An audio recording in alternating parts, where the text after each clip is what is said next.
All right. All right. So we're You going. know we're live. Three, You know we're live again. Hold on. You know we're two. live again. Yeah, I know, but because we're gonna record this. Didn't you say Three. last time that's what messed you up? Huh? Didn't you say last time the live is what messed you up? Yeah, I know, but nobody's watching right now. So just when I disappear, you can go. Okay. All right. All right. Three, two, one. Oh, wrong button. Sorry. Yeah. Three, two, one. Welcome to an emergency episode of the Silver and Black Cast. I'm your boy, your brother Marquise here with your boy Rocco. And if you're logging on right now, it's because you've heard the news of Christian Wilkins' contract being terminated.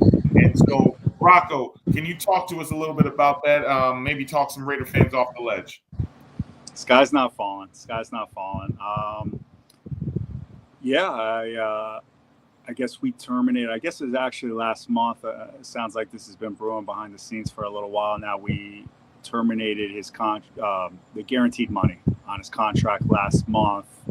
I actually had just read now. Then this morning he filed a grievance to fight that, and I'm sure that preceded what the release today. We voided that guaranteed money on the premise we don't believe he handled his rehab properly. Raiders made a statement that this is in their best interest, and referred to Christian Wilkins not having a plan or a path forward to get back on the field, and it's best for us to move on, and here we are. Yeah, it seems to me as if there's a lot of evidence must be that the Raiders have to be able to just terminate a contract like this. Yeah. You see so many times where players have problems with rehab or are underperforming, and the teams just eat this out of the guaranteed money, and they just keep them on the roster for a couple of years and just deal with the ramifications as opposed to just cutting them. But in this case, the Raiders get out of that deal very quickly. And so there must be some smoke where there's fire, where they're talking about him not doing his rehab properly or making decisions based on his rehab that violate his contract. And from what I've learned is that a lot of these contracts have a lot of outs for teams. And we've seen it happen before, whether it is a motorcycle clause or a somebody not doing what they're supposed to do. We hear about the rumblings of it happening right now with Sean Watson and not doing his rehab properly with his walking boots or things like that. So this is not new to the NFL, and it's definitely not new to the Raiders, who have had multiple instances of fighting guaranteed money on the contracts, going back from Al Davis with Lane Kiffin in his projector to all the way back to Mike Shanahan. So this is not new for the Raider Nation. This, in fact, is just cyclical. It is history, and it's just almost a tip of the cap to Al Davis. You took the words out of my mouth. I couldn't help but smile, and that's nothing against Christian Wilkins. I wish him well, but I couldn't help but smile. It had such an Al Davis feel to it. This is vintage Al Davis. If we don't think you're taking the proper steps, if you're not aligned with the organization and doing the right things to be able to get yourself on the football team and help us win, we're not going to just sit on our hands and wish one day you're going to be available. We're going to move on. We're going to release you, and we're not only going to release you, we're going to void the guaranteed money on your contract, and then we're going to make a statement about it afterwards. It was very Al Davis-esque. Yeah, the statement itself was not, I don't want to say a flattering. It was professional, but it definitely you could definitely feel the sense of urgency and the sense of disappointment and disgust within those words. Even Pete Carroll, when you went back to his original statement on Christian Wilkins, it was about, hey, back in May, how's he doing? And his statement was, every day he's here early, working hard, but we're still working. He's not ready to get back out. We're in the midst of a long, challenging process. So even those words, the words like challenging and long, is could have been talked to as a slight indication that there was some frustration brewing there. Yeah, Ian Rappaport reported that on the advice of multiple doctors, a few different medical opinions, the advice to Christian Wilkins was to get surgery, and he refused. And here we're sitting here, and Dr. O broke it down in another episode that this could be a tricky injury, but the typical timeline for recovery in this injury is about 4 to 6 months, and we're sitting here. It's almost 10 months later, and he got injured in week 5 last year. We're now in training camp for the 2025 season. We're talking about, is he going to be on the PUP list for the first 4 games this year? I mean, you're talking about a full calendar year. That's not what this injury is supposed to be. So you could see their point of view in a way. Of course, I'm going to back the team on this fully. This isn't, all due respect to Jerry Jones, making an emotional, rash decision. This is Spytech. This is Pete Carroll. Maybe Brady was in on this. These are reasonable, thoughtful, intelligent men, and I'm sure that they believe they're doing the right thing. Yeah, I think you hit the nail on the head there. I mean, this was not a rash decision. This was, this was in the works for months, as clearly stated by some of the evidence is coming out. So, so you said early in the episode that the sky is not falling. So for Raider Nation, unfortunately, we don't care about how much money Christian Wilkins is going to walk away from. The only thing we care about is, maybe do we get some of that money back on our cap, but it doesn't affect us. It affects him. So what do the Raiders do to solve this big hole left by this 300-pound, $110 million player? That's a good question. There's not a lot of Christian Wilkins walking, around that you could just, sign off the street. So in that regard, it is a big loss, but it's more of the loss of what you thought you potentially had. And I was banking on a healthy Christian Wilkins, as everyone else was, but he played 4 games last year. He hasn't practiced with this team at all. We had talked earlier privately, and it's how much of a loss is it if you never really had him? So we have the guys we've had all through the spring, all through the summer, all through the OTAs, and now the beginning of training camp. And all these guys have to step up, and then at the same time, we'll see what is available. I like we had spoken about Quentin Jefferson. He played well for us a few years ago under Gus Bradley. We brought him in for a workout. He could be a potential signing. I know you have a few other names of some solid veterans that are out there, and there's always the trade market. I always try to remind people this time of year, your thoughts go to who's available now. But keep in mind, these rosters are all very fluid this time of year. There's going to be other defensive linemen released, and there could be a couple surprises among those names. So we'll see. We're a long ways away from the season, but at this point in time, we got some promising young guys, and their opportunity got that much bigger now. Yeah, you mentioned some free agents available, and Quentin Jefferson obviously has familiarity with Pete Carroll from being in Seattle for multiple years. He also has familiarity with Las Vegas from being with the Raiders during that, I believe, his 2022 season with Gus Bradley. Actually, it was 2021, I believe, with Gus Bradley. Was that when we made the playoffs? Was that 21? Yep, 21. And so there are a few names out there. Some of you might be familiar with him, more of Austin Johnson, more of a three-tech pass rusher, someone that I know Raider Nation is familiar with, Maurice Hurst. He's still available out there. You have some guys who may be a little bit more run stuffers, and Kyle Pico or Jordan Phillips from Buffalo, longtime Bill. So there are some names out there. There's some guys out there that can help you, but I think a majority of the heavy lifting is going to come from the guys who are currently on the roster. So based on that, who are you looking forward to take a big step for? Jonah Lulu, that's my guy.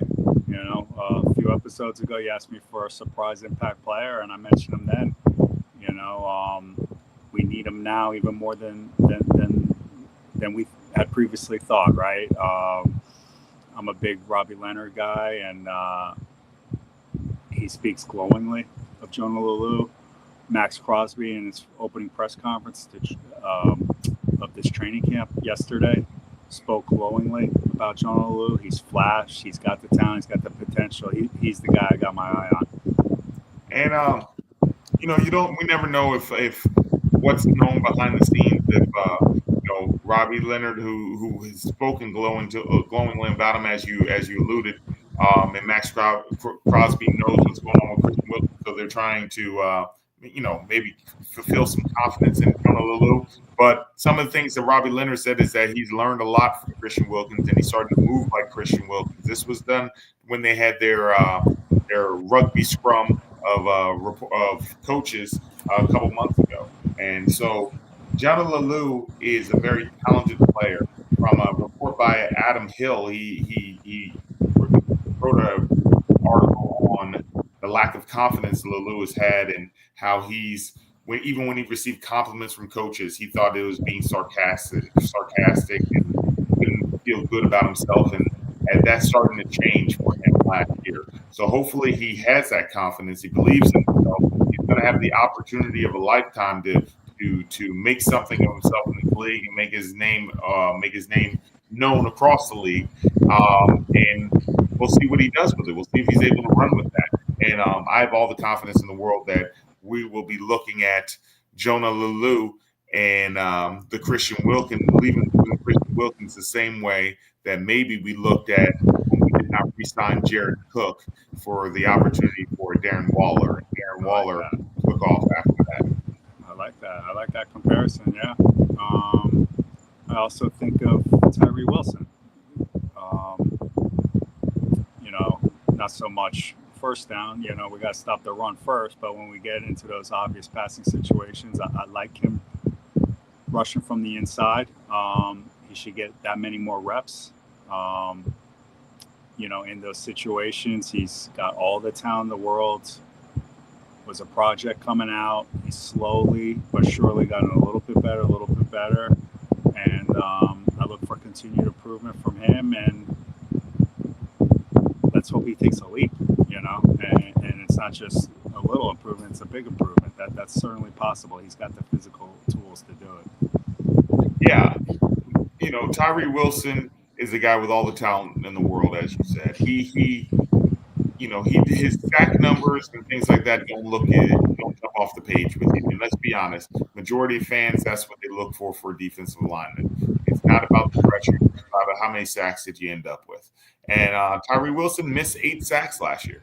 That's categorized by being able to have your hand on the quarterback and not being able to finish the job. So obviously that's an area he needs to get better at. But it also is a sign that he's close. He's close to getting there. He's close to making a huge impact. He had, I believe, 4 sacks last year, and he missed 8 of them. So let's say even if he converted on half of those, he's almost got 10 sacks for the season. And that's a different conversation we're having about Tyree Wilson going into year 3, if that was the case. So hopefully he's ready to take the jump. His work ethic has never been in question. His athleticism and size has never been in question. So hopefully in year 3, he can put it all together. In this microwave society, sometimes we don't want to wait for these guys to grow and learn. Maybe in year 3, this is the year it all starts to click for him. Yeah, and we didn't even mention Adam Butler, I don't believe. I mean, Mr. Reliable, Adam Butler is he's just a good football player, good pass rusher. I think he's very valuable. I alluded to this before on the stunts, on the games. I think he does a lot of the dirty work, ties up blockers, frees up other guys. He's still there. He was there last year, played at a high level. He's going to play at a high level again this year. Yeah, that's for sure. And that is without question going to be the guy that we're going to lean on the heaviest. But we're also going to lean on those rookies. JJ Pegues and Tonka Hemingway, they're both going to have an opportunity to show their impact as rookies. This could be one of these foundational classes where we have 7 or 8 guys who build a big core for the future of this franchise. And so, and a lot of these guys are going to get an opportunity from day one. And with the exit of Christian Wilkins, that paves the way for both of those guys to get an opportunity. Yeah, absolutely. I couldn't agree more. And listen, maybe Patrick Graham gets a little creative.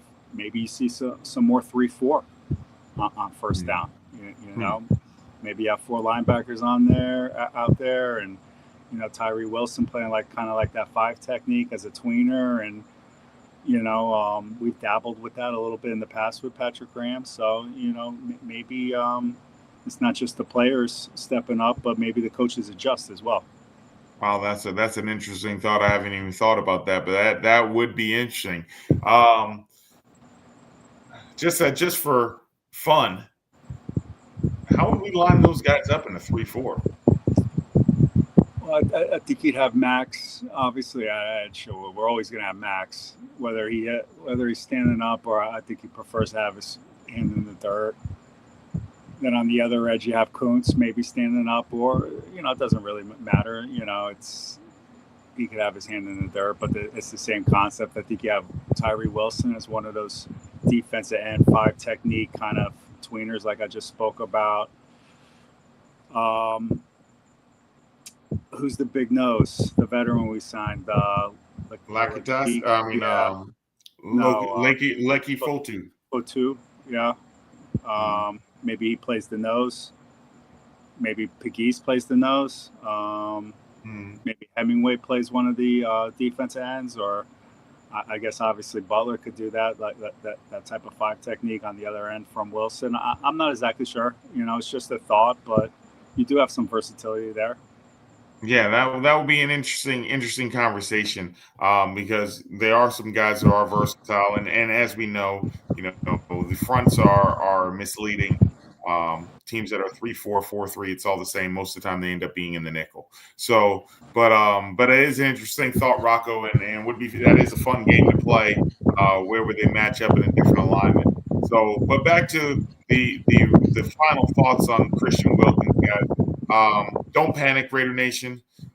We have great coaches on that side of the ball. Patrick Graham and Robbie Leonard have been there, and we've seen them put together adequate defenses with a lot of guys injured, a lot of guys gone. And this is going to be nothing different than that. You're going to have the next man step up, whether that's Lou, whether that's the rookie, whether that's Adam Butler, whether that's a combination of them all, which most likely it will be. But these guys I have faith that they're going to band together. Pete Carroll's a defensive-minded guy. He's going to find a way to put a solid defense out on the field with or without Christian Wilkins. And unfortunately, it's going to be the latter, because he's gone. He's already a free agent, probably looking for a new home. And we wish him the best. But Raider Nation, that's who we are. This is what we do. We keep it interesting. We keep it entertaining. We keep you on the edge of your seats at all times. Christian Wilkins' contract is terminated. That's it. Time to move on, baby. Just win, baby. Win, lose, or tie, guys. Raider Nation till we die. Please smash that like and subscribe button. We will be back with a new episode soon. We're talking about the tight ends and wide receiver room and what to expect for the 2025-26 season. Raider Nation, we out.